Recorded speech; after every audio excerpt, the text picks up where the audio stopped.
Before we begin this revelatory interview with Jack Kruse, I just want to say a few things to you. First of all, thank you for listening, and thank you for taking time out of your day to tune into the show. Second of all, for those of you who love the show and you have not yet donated, please donate generously. It makes a huge difference, and usually most people that are tuning in can afford 10 to 20 bucks a month minimally to say thank you. This show works on reciprocity. It's available to the public, and we appreciate whatever comes in with regard to donations. We also want to thank all the people who have been donating monthly and one-time large donations. Thank you to our advertisers. We appreciate it. For as little as $200 a month, you could have your new product launch, whether it's a book, a motion picture, a documentary, any type of new service or business, be the focus on It's Rainmaking Time. You can drive specific types of traffic to your products. What's interesting about It's Rainmaking Time is that it's a unique place. There's diversity, there's stewardship, and there is a large reach of subject matter so that everybody can be involved in what they're interested in. You'd be surprised who's listening to It's Rainmaking Time. We have the top people in their field, whether they're known or not, best-selling authors, heads of industry, leaders in every field imaginable, pioneers, and very enterprising people. You should really consider advertising with us. Also, thank you to the people that are posting comments to itsrainmakingtime.com. Thank you to the people that are posting on our YouTube channel, It's Rainmaking Time at YouTube. Also to It's Rainmaking Time at iTunes. If you can go in there and share how much you love the show, it really helps grow the distribution. Also, thank you to the people that are sharing on LinkedIn and all the social networking groups like Facebook, Google, and other forums. Thank you also to people who are sharing via email and other capacities. We are looking for very high-level people who can transcribe and translate from English to French, Spanish, Dutch, and German. All right, here we go. The show's beginning. Ladies and gentlemen, welcome to It's Rainmaking Time. This is Kim Greenhouse. I have to tell you that I want you to stop everything that you're doing. Literally, I want you to go into a quiet place and pay close attention, because what you're about to learn today is not only a total breakthrough in health, wellness, longevity, but it's a breakthrough in science about all of these areas. And it starts with the fact that we are affected by temperature, that our biochemistry changes where the temperature changes at a hypothalamic level. The hypothalamus has not really been a main focus in science. Yes, there are scientists that study it, but it has not been the preoccupation of people in health, wellness, longevity. The man who's with us today is a neurosurgeon. He is turning the tables on everything we think we know about diet, health, and wellness, fat loss, diabetes, all the different diseases which he attributes to being Neolithic diseases caused by something that we have no understanding about, and in which almost all of the remedies that we're taking are off track. Welcome, Jack Kruse, to It's Rainmaking Time. Good afternoon. Hey, how are you? I'm excited to talk to you about this game changer. When I first went to your website, jackkruse.com, a few months ago and read the massive amounts of research and information and expertise that you have, and found out that you weighed 357 pounds, or now at 200 pounds, but your pathway and what you discovered to get there and what this means for the world and for science, I really think, even though the Nobel Prize now can be given to anybody, whether you've earned anything or not, I really think this is going to be Nobel Prize worthy. And I'm so excited to talk to you about it today. Well, I don't know if it's going to be that worthy, but the one thing that I can say with 100% certainty is that it can actually change your life from the point of time where you start to think about this, then experiment with yourself, and then you actually see how it goes. I mean, I had this epiphany 6.5 to 7 years ago, and quite frankly, I couldn't tell anybody about it because I was afraid they would think that I was kind of out my mind because it was so different, than anything I learned in medical school, anything in residency, anything in neurosurgery training. And, where I had the epiphany was probably even more ironic. It actually happened at the foot of Michelangelo's David. And that's kind of where I put it all together. And basically I went home and told my family the night before Thanksgiving in 2007 that at the time I was 6'2", 357. And I told my family after we had this massive spread, I said, this is my last supper. After this, I said, 1 year from now, I'll be in front of you in a Speedo bathing suit. And they all laughed at me. The only person that didn't laugh was my wife. And my wife kind of knew something was going on because I had been going to the medical school library. I've been pulling articles kind of like I used to do in med school and in residency, and she had never seen me really go this pedal to the metal, since I was in my training. And long story short, 3 months I lost 77 pounds, and 11 months I lost 133 pounds. And then the remainder of the weight came off probably with 3 or 4 months after that for a total weight loss of about 157 pounds. After I did that, a lot of people in my practice, people I worked with, my patients, my friends, they were kind of like, well, what did you do? That was the big line in the hospital. And I went around telling everybody, I said, look, if I really told you what I did, you probably wouldn't believe me. And I kept that under my hat until I could run some tests on myself and actually on several people in my family who decided they wanted to do what I found. And when I had enough data out there, and I did not want to put it in a journal form, because one of the things that I found in my research is that there was an article written in the Atlantic magazine, I believe it was in 2008, but I'm not sure about that, written by Dr. John Ioannidis.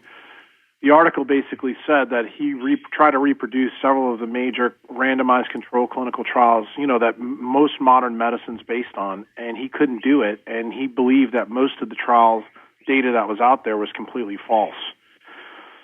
And that had a huge impact on me because most of the decisions made in healthcare today are billed as being done, using this research as its main pillar for experimental designs and coming up with new treatments. And I thought to myself, if that's the way this is going to go, what happens if the original thought is flawed? And one of the things that he talked about in there, he really started talking about a lot of the cholesterol data. And with some of the things that I had found through my own research, I started to realize right off the bat that there was huge mismatches in what we believed to be true and what really was true.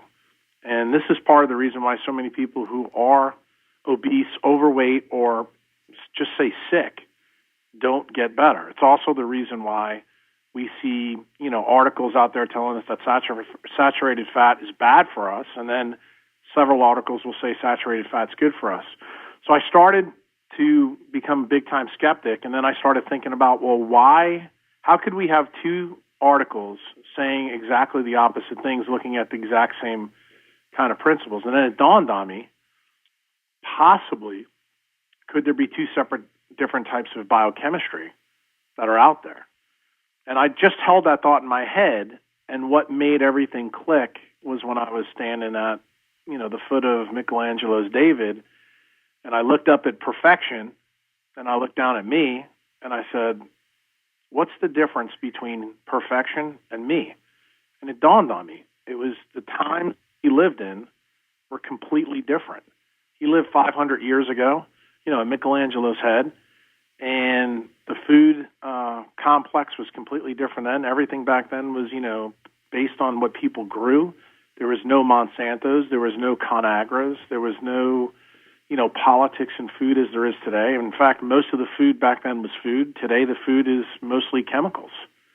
And it got me thinking about circadian biology. And I said, the other thing is they didn't have lights at night. They didn't have, iPads and iPods and video games, and they didn't sleep, the way we slept.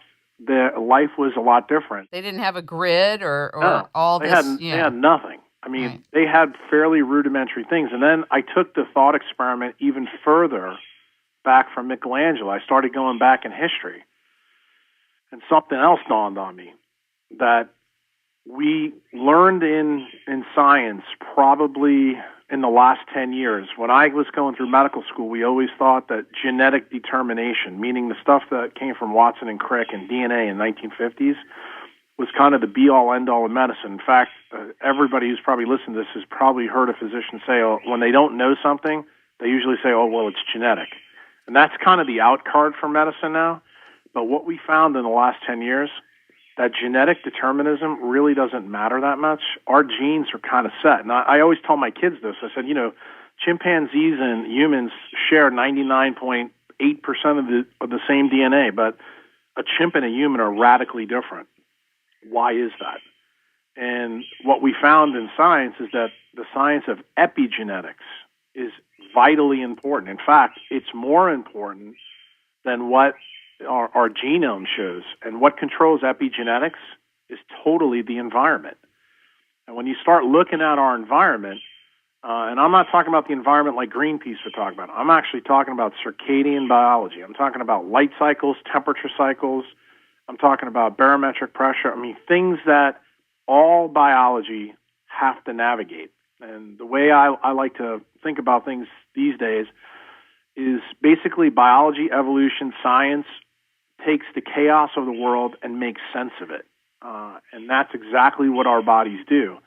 And it does it by using the things that are knowns. The knowns that have been knowns in our lives, from the beginning of life, is the light cycle and temperature cycle and pressure cycles. And that's kind of how it all starts, and things go from there. So I started to really look at our nearest ancestors. I started to look at our deeper ancestors. I started to look at kind of where we came from and trying to look at this problem from a 30,000-foot view and not, 3 feet in front of me. And it dawned on me that that circadian biology is a big deal. Well, something else happened kind of at the same time that kind of put me on this path. I was in a spine meeting in Birmingham, Alabama. I believe it was around 2007, and I stood up to give a talk, and just from standing up, I tore my knee meniscus. And I couldn't believe that I did it just by standing up. There was a researcher who was married to one of the docs, who's a good friend of mine, who worked for a biotechnology company. And she said to me, she goes, I know exactly why this happened to you. And she said, I'm going to send you a book and 6 papers. And she did. And she specifically gave me instructions, read the book. And the name of the book was The Monk Who Sold His Ferrari, and by Robin Sharma. And then the 6 papers were all about hormones and cytokines. And she told me, after you read the book and you read these papers, she goes, I think you're going to understand where this is all headed. Because she knew a little bit about my history and how I grew up and how I was pretty deep into science. Well, I read the book, and something crazy happened, even before I got to the papers. I started thinking about the whole story of the book, and it was basically, a fable. It wasn't a true story. It was about a lawyer that had a heart attack and basically quit his job, went up to the top of the Himalayan mountains and pretty much remade himself, and came back 3 years later looking 25 years younger and really skinny. And I thought to myself, is this possible biologically? Could this actually really happen? So I went back to the library and started pulling all the articles out, and I read the 6 articles she gave me, and interestingly enough, they were all tied to the hormone named leptin. They were all tied to cytokines, which control inflammation in our body. Well, given what I told you before about circadian biology and this, the link between leptin and cytokines was made very, very quickly in the library. And this was a link that 20 years of my training, 25 years of my training before, really never made. And as hard as that is to believe, it's true. We just don't learn about that stuff in training and residency. And part of it's because leptin was just discovered in 94. And the link between cytokines, to be quite honest with you, is being found as we speak. How this ties to, more recent, big news, like, Nobel Prize in 2009 was given to Elizabeth Blackburn at UCSF in California on telomere biology. Well, guess what? This stuff links directly to that as well. And people aren't talking about that either. But see, I started making all these connections. And I guess the best way to look at a guy like me is I guess I haven't really discovered really anything, except I've put a lot of things together in biology that everybody knows, but nobody knew how they were connected. And at the foot of this statue, I had this come to Jesus moment where I realized immediately the main difference between Michelangelo's David and me is it was tied to leptin, circadian biology, and inflammation. And I realized in the book that I had read from Robin Sharma that it was all tied to cold and inflammation. And I realized there had to be a pathway in the brain that proved this. So I went on another bender and started learning about Sherpas who lived on the top of Mount Everest, started learning about NASA astronauts, because NASA actually knew that this stuff happened. Back in 1969, when the first man went to the moon, it was Neil Armstrong. One of the things that NASA found with that crew when they came back is they ate 50% less food and they all lost more than 25 pounds each. And they couldn't explain why. And this consistently happened with all the manned space missions. So when it kept happening into the early 70s, NASA decided to dispatch people up to look for humans on our planet that actually could do the same thing. And that's when they ran into the Sherpas, and they found out that the Sherpas could do some pretty amazing things. Can you talk a little bit about that? Yeah, the Sherpas are known as, a people that live on the top of the world. Basically, if you know anything about geology and evolutionary biology, India used to be a separate continent. It basically hit into the bottom of Asia, and it's been pushing into Asia for millions of years.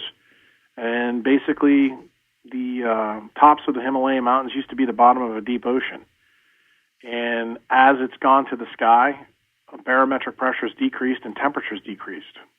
So the Sherpas are the longest living humans in a cold environment on this planet, even more so than the Inuit Eskimos. And the reason that NASA couldn't use the Inuit Eskimos is because the Inuit Eskimos' diet was polluted by modern life in the 1950s, where they began to eat a standard American diet like most Americans do, and they got away from their ancestral diet.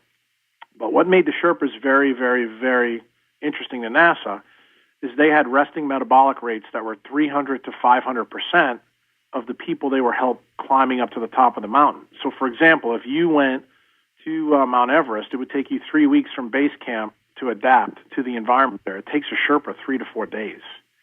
Not only that, a Sherpa can put 100 pounds on his back and go up to the top of the mountain without any problems. You would probably die doing that. So they had some amazing abilities. The interesting difference between them and the Inuits had a big ocean around them, and their ancestral diet was strongly based around the sea. Well, if you know anything about the Himalayan mountains, there's no sea around them because, as I mentioned, India crashed in to the bottom of Asia. This didn't get past me at all. I realized it immediately that the Inuits still had a key to this puzzle that the Sherpas couldn't have, but the Sherpas were the best cold-adapted people to study. So I kept looking at them, and there's been some other NASA researchers like Ray Cronise that's also looked into these areas and talked about it, and it was clear that there was a link between cold and weight loss. But no one really knew kind of how it all worked. Then I started to read about a lot of eutherian mammals in the wild, and about their biology and about how things were different for them. And I found out some very interesting stuff, that mammalian biology basically has two different pathways. And this is not known, or I should say it's not well known for the eutherian mammals that we are, but it's pretty well known in the animal kingdom by veterinarians and also by zookeepers.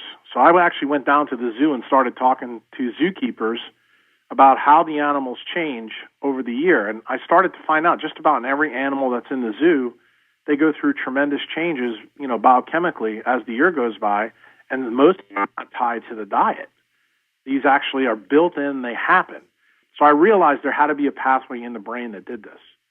So I opened up my neurosurgery books, and it didn't take me very long. I found a pathway in the hypothalamus of the brain that was clearly there, but there was no way in and there was no way out of this pathway. And that made no sense to me at all.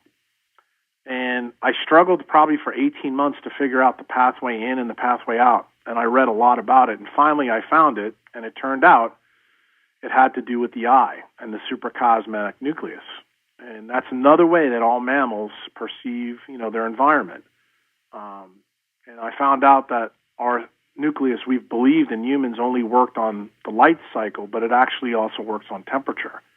So then I went back and started looking at all the mammals, that are on our planet now to see, did they also function the same way? Not only did I find out they function the same way, I found out there was a completely separate cold system wired into our peripheral nervous system and our central nervous system, and that mammals, other than us, tend to use it all the time. And there's obvious examples of it. I can give you an obvious example right now. I tell all my patients this because it makes the point. What's the difference between us and a polar bear right now? Well, the main thing that we have in common is that we're both mammals, and we're eutherian mammals, meaning that we use placentas. But when the polar bear gets heavy, through the summer and the fall because he's eating, his circadian diet, he gets sluggish and he starts to go underground and hibernate. And polar bears aren't true hibernators, but they still go underground and they den, especially the pregnant females. But here's the crazy part. When they come out of under their den in 3 or 4 months, they're shredded of fat and they have the biggest muscles they have all year.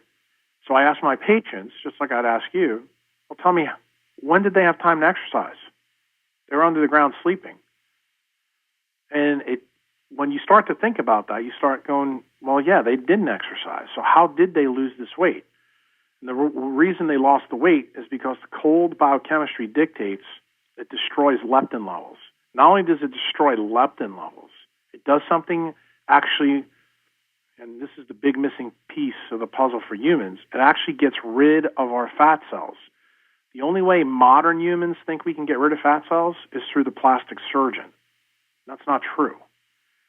And that's why many people who are type 2 diabetics, you always hear from my profession, hey, all you have to do is lose weight. Well, that's not true because there's plenty of type 2 diabetics out there, or even type 1 diabetics or type 1.5 diabetics.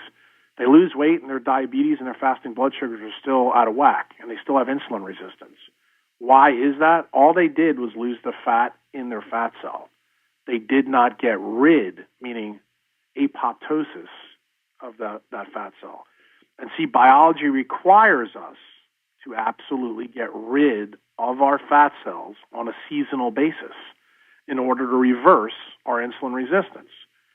Well, let's fast forward to us, different eutherian mammal.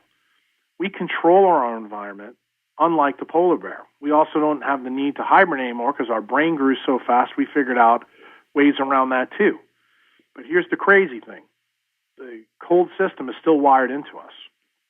So I came up with 3 thought experiments when I realized this. I said, I realized that I could lose weight if I retooled my hypothalamus and fed it based on circadian biology, and I used the cold to induce cold thermogenesis to turn my white fat into brown fat and eventually get rid of my own fat cells.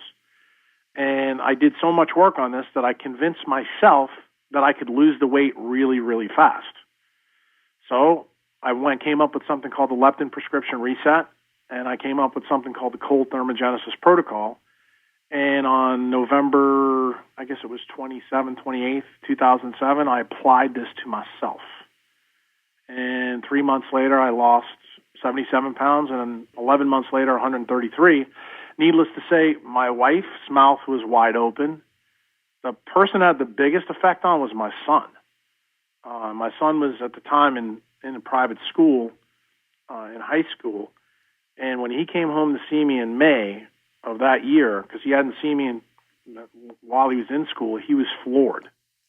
And all he said to me is, Dad, he goes, whatever you did, he goes, I want to do it.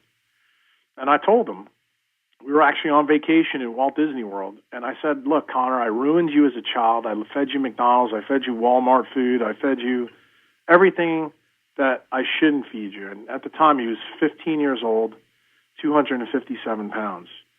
And I said, if you're serious about this, I'll fix you. So I sat him down for 4 hours and told him exactly what he was going to have to do. At the same time, ironically, my nephew was also on this trip with us, and he was 21 years old, 268 pounds at 5'11".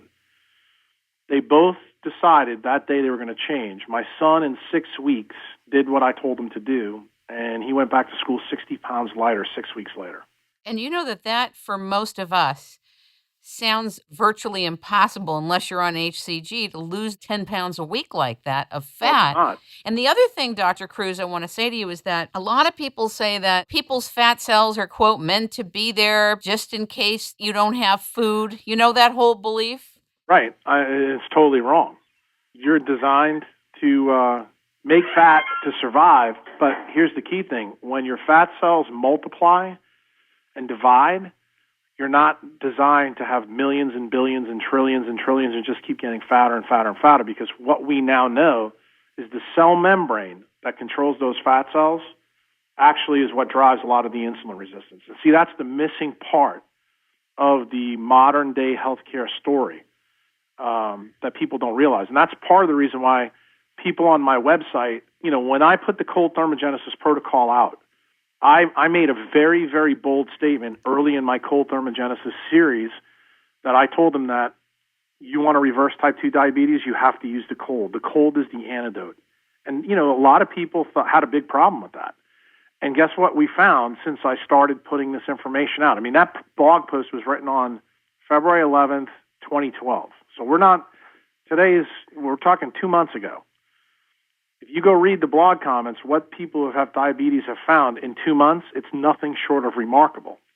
I've got people who've been diabetic for 20 years say they've never had a fasting blood sugar below 110, and they're now in the 70s.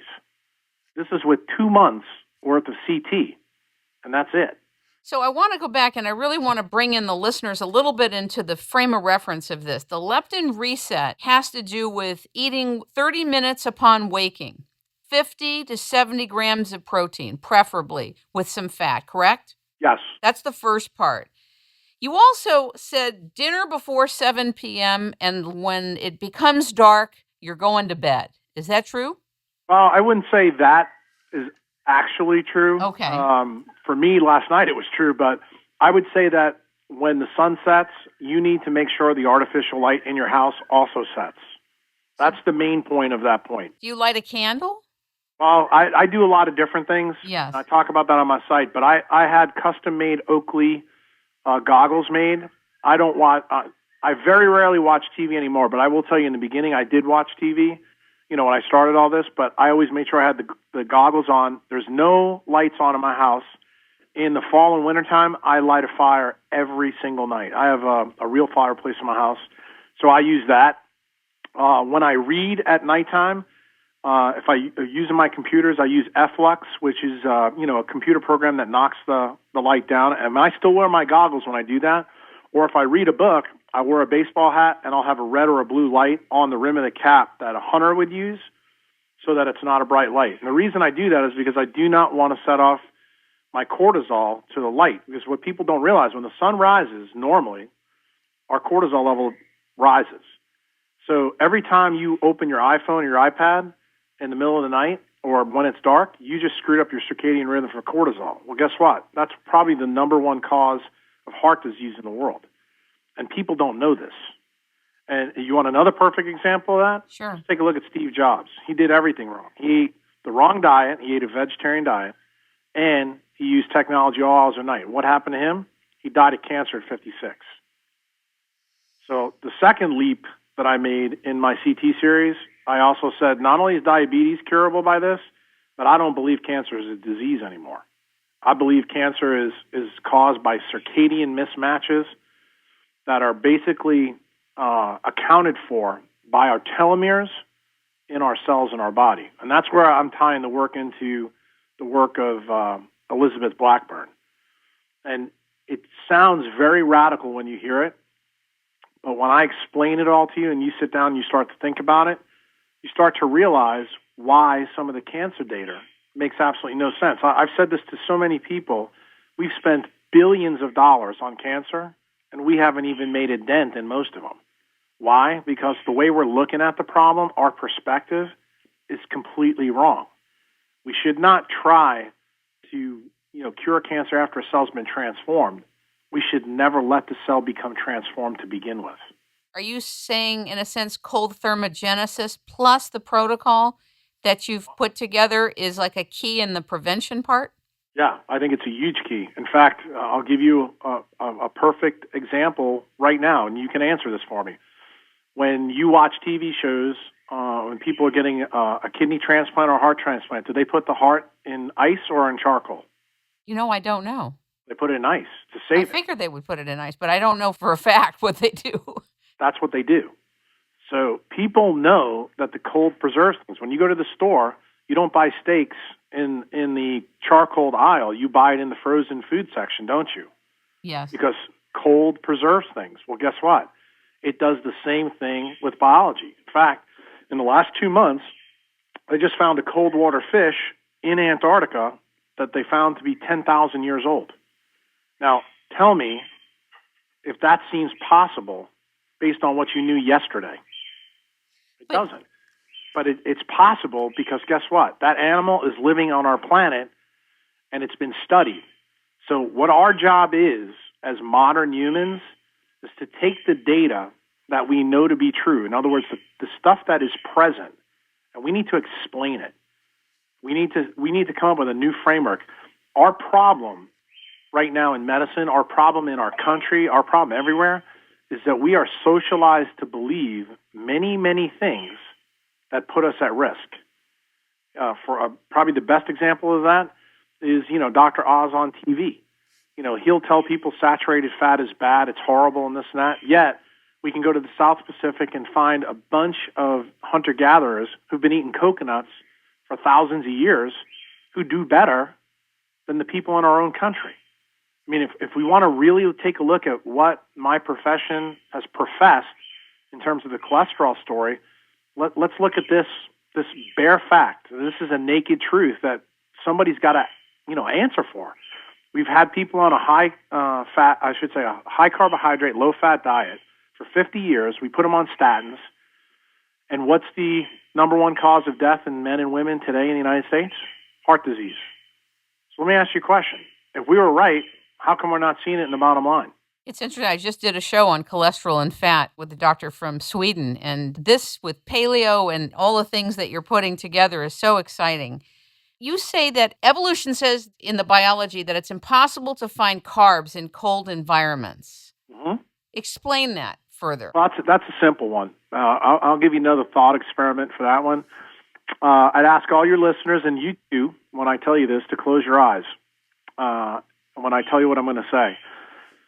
Around January 1st, what kind of ads do you see in the newspapers around your house? You see stuff for January resolutions, January 1st, weights, workout equipment, things like that. Join a gym. Yeah, join a gym.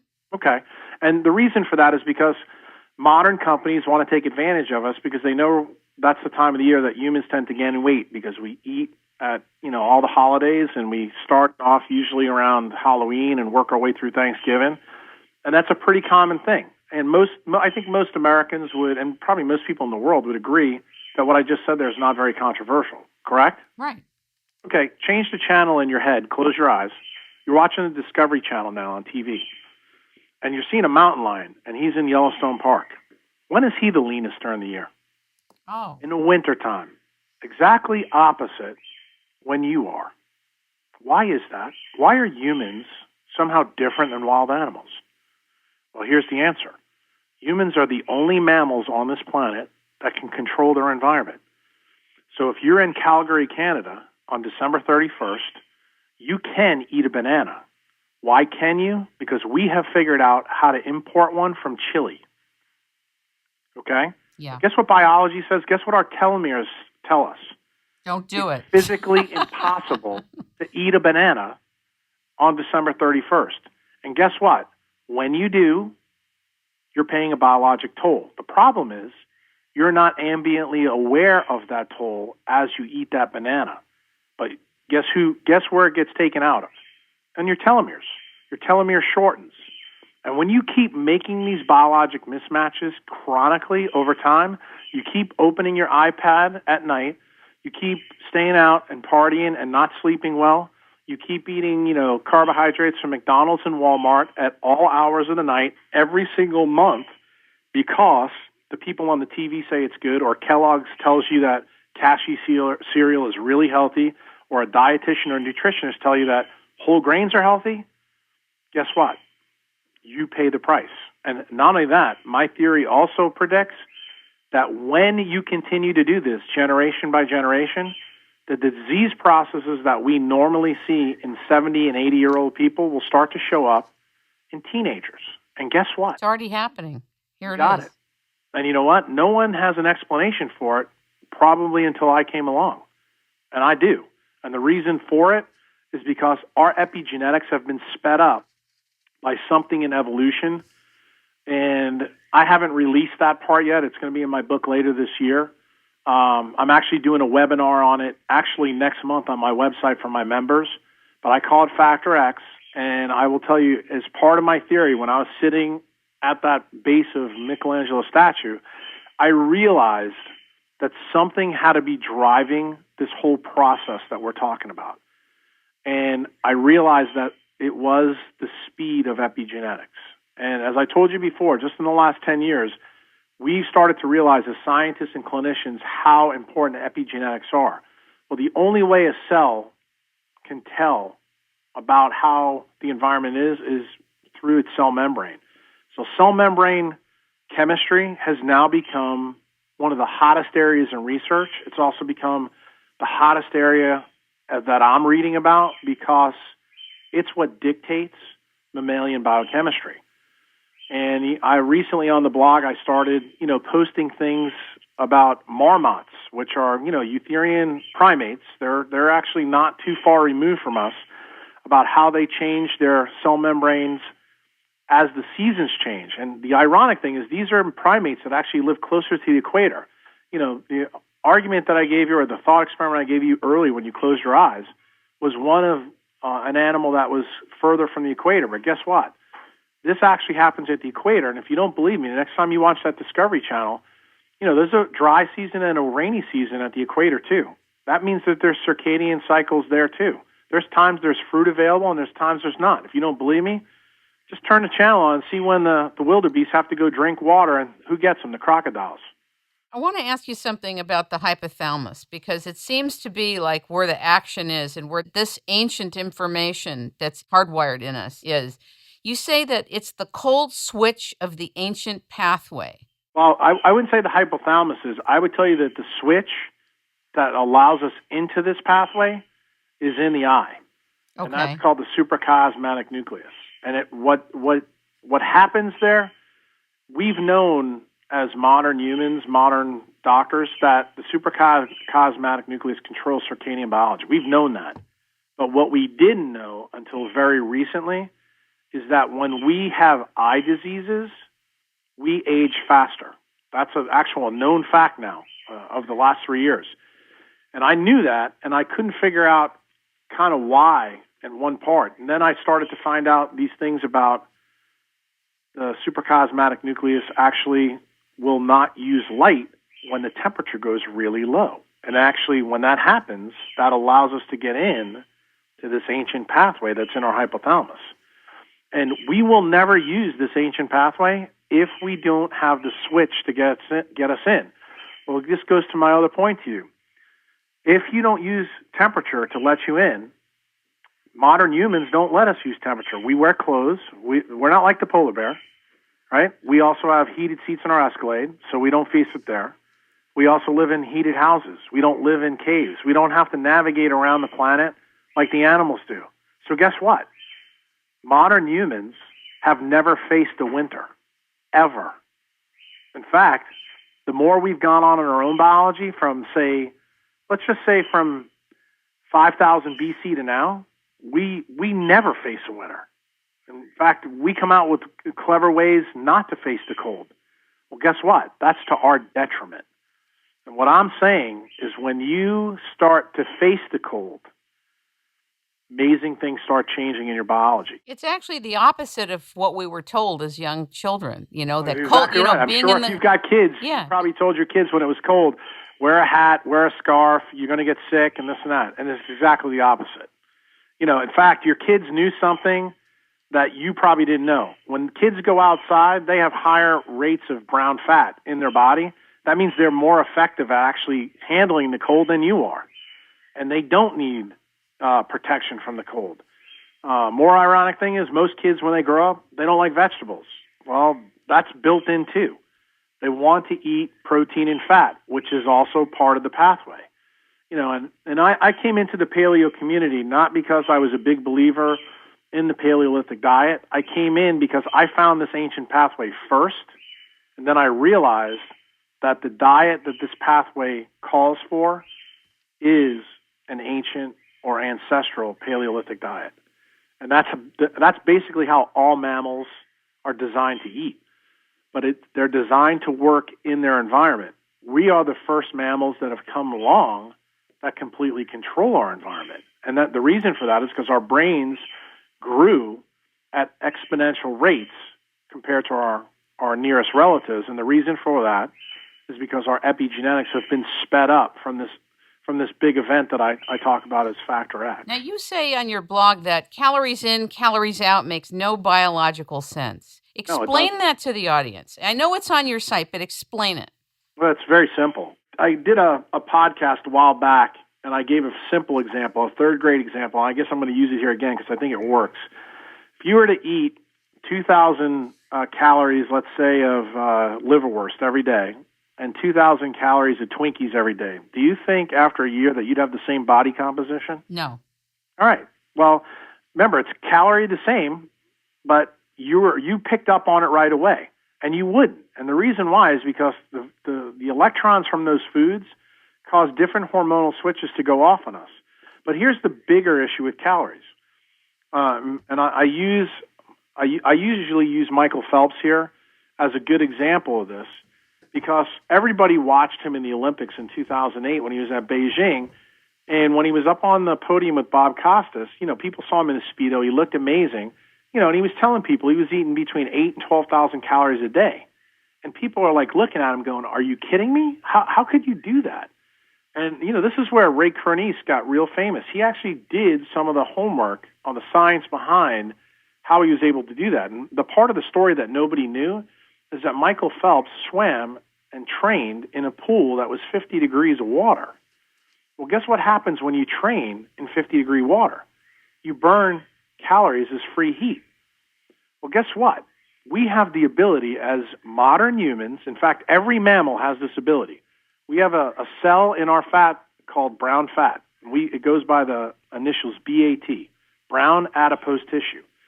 Brown adipose tissue can take calories and burn them as free heat, meaning we never make any energy, no ATP.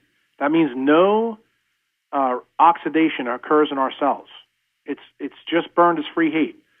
Well, if you can burn a calorie as free heat and it doesn't count against you, right there you can prove that a calorie isn't a calorie. What matters most is, are you efficient at burning your calories off? What I'm telling the world is that people who use cold thermogenesis can eat way more. If you saw how much I eat, you'd probably die. I eat more now as a 200-pound male than I did when I was a 357-pound person. And my wife can back that up. In fact, I just came back from Paleo FX in Austin, Texas, and I gave a whole bunch of speeches, and I sat down and had dinner with a doctor named Lisa Stein, and she could not believe how much grass-fed lamb I ate at a Brazilian barbecue place. And she's like, it's just unbelievable. And I was like, well, you know what? Tonight when I go back to the hotel, I'll be packed in ice for probably 2 or 3 hours. I want you to explain what leptin is, and then I want you to talk about what the protocol is, because people are like, what is he referring to? Well, leptin is the master hormone in the body. It's actually controls all energy metabolism in the body. And it's a hormone that, from an evolutionary standpoint, basically evolved from a cytokine called IL-6. And IL-6 generally is a bad actor in our body. It usually leads to inflammation. But what leptin is, it's actually in our fat cells. Every fat cell in our body has leptin. There's other hormones that are present, adiponectin and resistin, but we're not going to get into those now because it'll just complicate the issue. But the fatter one is, the more leptin you have. And just like, the story with diabetes, if you have more diabetes or you have more sugar, your blood sugar's high, it means your insulin level's high, and you become insulin resistant. While fat people tend to become leptin resistant. One of the interesting things that we found since 1994 is we used to believe the diabetes story was all about insulin. What we're starting to realize that the diabetes story is really not about insulin at all. It's about leptin resistance. And anytime your leptin levels are very, very high, it means that the inflammation in your body is extremely high. Can people test for their leptin levels? Yeah, you can, and some doctors do it. There's a pretty prominent physician in Denver, Colorado named Ron Rosedale who's made a career doing that and also wrote a diet book about it. I personally don't do it. I think it's a waste of time. Instead, what I do, I make it, when I do biohacks on people, I make it very simple. I go straight for the inflammation source. And most people, you can tell if they're leptin resistant if you have a mirror and you take your clothes off. It's pretty obvious. And that's what I call the mirror test. Most people know that. But, for people who are fit and want to know if they're leptin resistant, usually it requires blood testing. Leptin levels can be drawn. Generally, people that have a leptin level over 10 usually are leptin resistant. I go through a lot of this stuff on my site in excruciating detail that will hurt your head.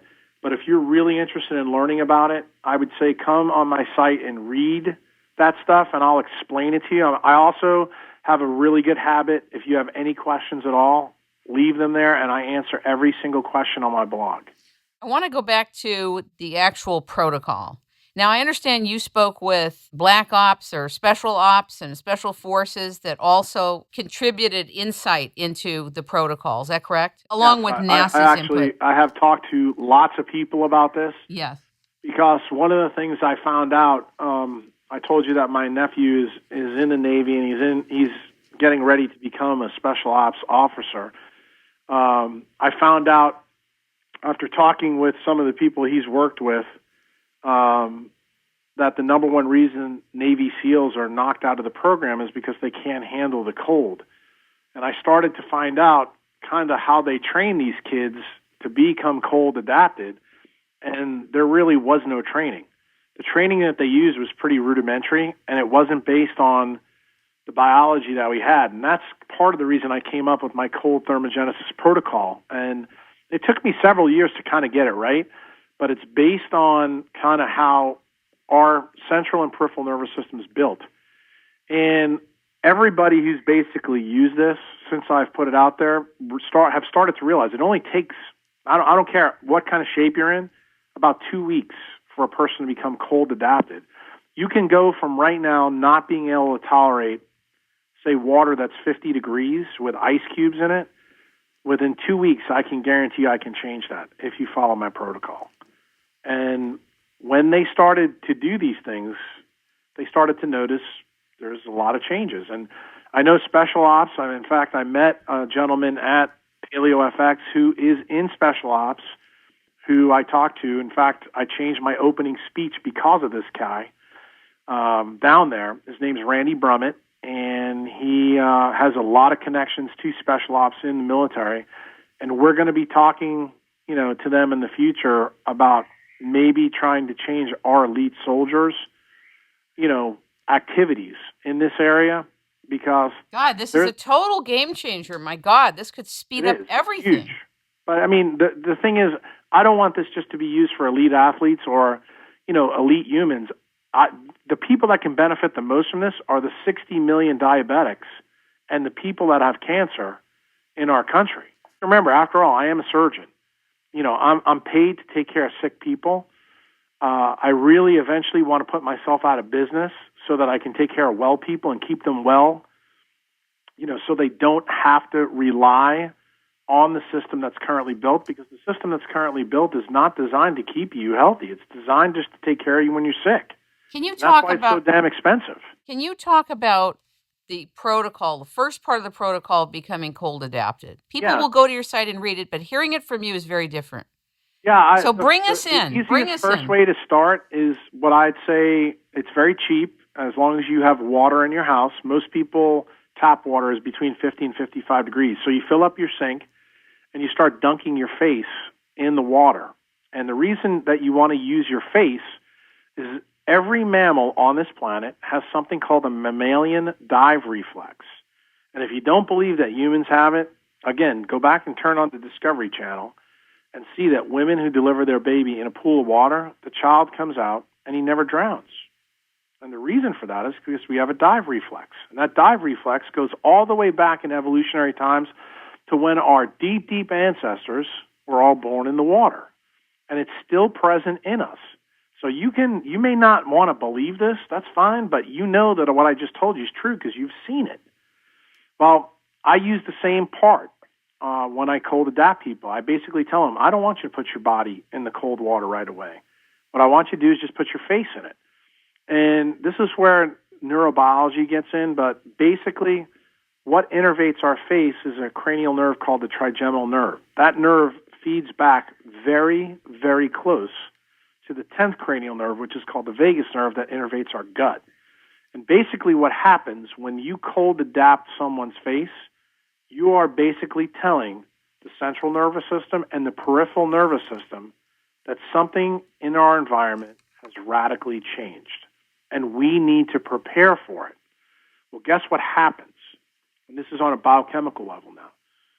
That starts immediately messenger RNA in our cells upregulating a protein in our hypothalamus called uncoupling protein 1.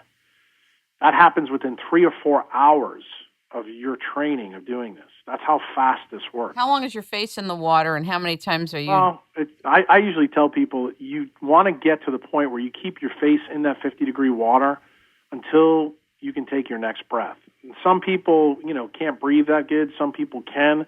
But you want to practice that until it becomes very, very easy. But how many times? Let's say I keep my face under there for a minute. Everybody's different. I mean, I will tell you with me, it only took me 2 or 3 times. But you have to remember, my adaptation was pretty different than most other people because I went pedal to the metal. None of this, I didn't know any of this when I started. I basically learned this by trial and error on me and on my family. Now, the protocol that I released this year has been tested on lots of people, so I know it's safe and it's not going to hurt anyone. But basically, you do the face dunks until you become very comfortable with it. And when you're able to keep your face completely submerged in the water until your next breath, then you can move on to the next step, which is generally getting into a cold shower. Now, I'm not a big fan of showers. I'm going to be honest with you. I went straight to the ice-cold water. And the reason why is when cold water goes all over your body, if you've ever done a cold shower, you know that it's kind of tough to tolerate that water dripping down your body. But the ironic thing for me is when I got in a tub of cold water, I found it actually to be pretty easy after you get over the first, I'd say probably 5 to 10 seconds of shock. And then when you get in the water, people, I don't want to tell people what they're going to feel. I want them to go read what other people have put on my blog, because everybody, when they think of this in their mind, it's like it's a mental speed bump. They're afraid to do it. Then when you do it, you're like, this is incredible. One of the first things people all come back and say is they start noticing their sleep improves tremendously. Remember the story I gave you earlier about the polar bear? Yeah. What's he do when he gets big muscles and shred his fat? He sleeps, doesn't he? Yeah. Well, guess what? That tells you the program is still based in us. Cold induces sleep. And guess what? Why it does that? It completely destroys your leptin level. It's the fastest way to drive leptin to the ground. And guess what else it does? That cytokine I told you about before that leptin's related to, called IL-6. Yeah. Cold also destroys IL-6. So if you look at leptin and IL-6 like gasoline or a fire in your house, what I'm basically telling you is that cold is the fire out in your house. So when the fire's out in your house, do you think you're going to get diabetes? Do you think you're going to get cancer? Do you think you're going to get heart disease? You're not. And can you reverse this stuff? I can't say with definitive proof yet that you can, because I need people to do this. But I can tell you, what I can tell you with 100% certainty, obesity is an inflammatory brain condition. I am proof positive that it worked in me. My son is, my nephew is, and thousands of people that have used my protocol on my blog have posted their results too. So I would tell you, go look at those. I just recently did a TED Talk in Nashville on the 31st of March and showed people my initial results, my own, my son's, and my nephew's. Then I showed them what I'm doing in my clinic for my patients. And that's when people were shocked. When they started to see how I was able to do major spinal surgery in a person using cold without having to use pain medicine, people started to pay attention. How I was able to take a tumor out of someone's, plexus of nerves without using any anesthesia. It started to catch people's attention, because the implications of what I'm telling people are massive. They're not minuscule. I'm talking about every single disease we face as humans. If we start to embrace the cold and we start to eat a Paleolithic diet using circadian biology, we can get back all the things that we've previously thought we lost. This is so exciting. And I also want to commend you for being willing to share so extensively on your website and do so much writing and tie so many things in without hoarding it. A lot of people, when they come to these big discoveries, don't want to let loose with them. And I so appreciate that you're letting it loose. The reason for that, I'm going to be honest with you, is because people want to capture this monetarily. I look at it a little bit differently. Our world is destroyed by many of the modern things that we do, many of the things we embrace. I'm talking about our food. Everything is based on convenience now. It's based on our modern life. It's based on our iPads or iPods. I have a duty as a physician to tell people that what we believe is the things that are killing us. And we need to realize this, because if we don't, we're going to extinct our own species. And if you don't believe me, just take a look at what's going around. Just go to Walmart or go to Walt Disney World and look. There's more motorized wheelchairs there than there are people walking in the stores or in the parks. It's ridiculous. And the thing is, a physician, I have a duty to help my patients and help mankind. I can't do that if I keep this information to myself. I want everybody out there to not believe a damn word that I said. I want you to question everything I said. But at the same time, I want you to try it for 30 to 60 days and then tell me how you feel. And I will guarantee you, after 2 months, you will feel better than you ever did by going to the doctor and getting put on the medicines that we put you on. And now I'm going to be very honest when I say this. I'm madder than hell how I had to figure this out. I didn't figure this out because I was a really smart doctor and this and that. I figured this out because I had to become a patient with a medical problem that modern medicine couldn't help. And I had to figure it out myself. That really upset me, and I know I'm a smart guy, and I know there's a lot of people out there that don't have this ability. So I cannot keep what I know to myself. I have to share that with the people out there that need this help immediately. But they have to be willing to do things that are going to seem counterintuitive to them. And you have to embrace paradox and ambiguity to understand this. And that's part of the reason why when I come and do shows and I come talk to people, I want them to understand that what I'm telling them is not very radical. It's only radical when you think about it from a modern human perspective.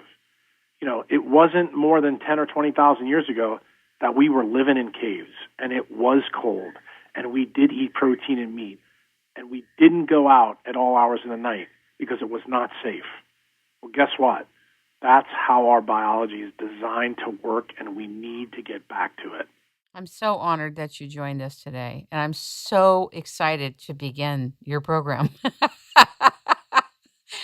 I am scared of cold, but I'm going to go for it. God help me. It can make a huge difference. It's made a huge difference in my life. It's made a huge difference in the people that I love. And it's starting to have a huge impact, in my own community. I mean, I'm getting calls from doctors all the time. I've just recently got a call this week from plastic surgeons that are using this on cancer patients now and using it, for tram flaps, to reconstruct breasts and on facial reconstructions. And, when I hear stories like that, it kind of makes me happy because we are absolutely using this information now to help people who need the help. Because here's the ironic thing, that bowl of cereal that someone's eating right now, they don't realize that's what's killing them. And we need to get that information out. They need to stop eating foods that are driving their leptin levels through the roof, that are causing the inflammation in their body. And then even if you do have these diseases, I want people to know that there is a way that we may be able to reverse many of the bad things that go with that. And here's the beautiful thing. You don't need a prescription. You don't need anything expensive. You need your bathtub.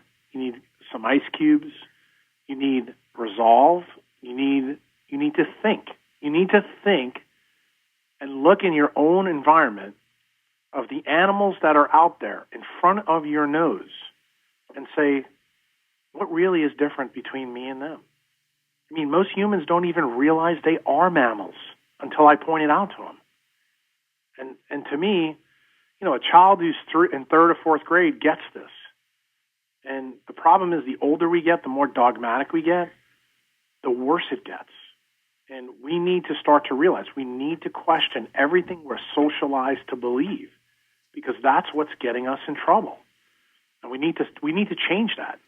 I'm so looking forward to being part of the journey with you and people across the world with cold thermogenesis for health and wellness and longevity and quality of life.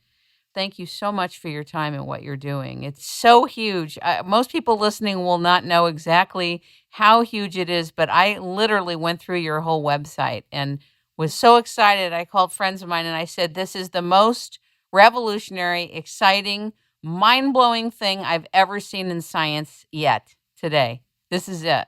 Well, it's kind of like what Einstein said, and he's one of my heroes and my mentors.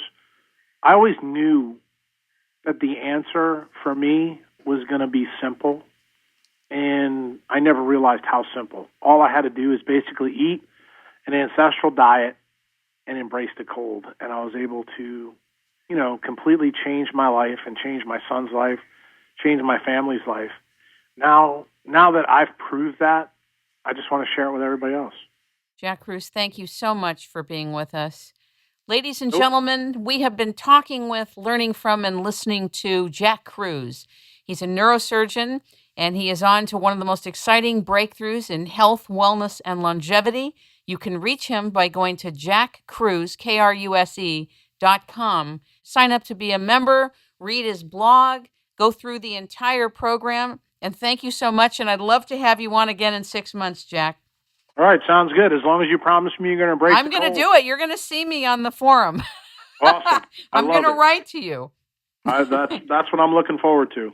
Thank you so much. All right, take care. Bye-bye.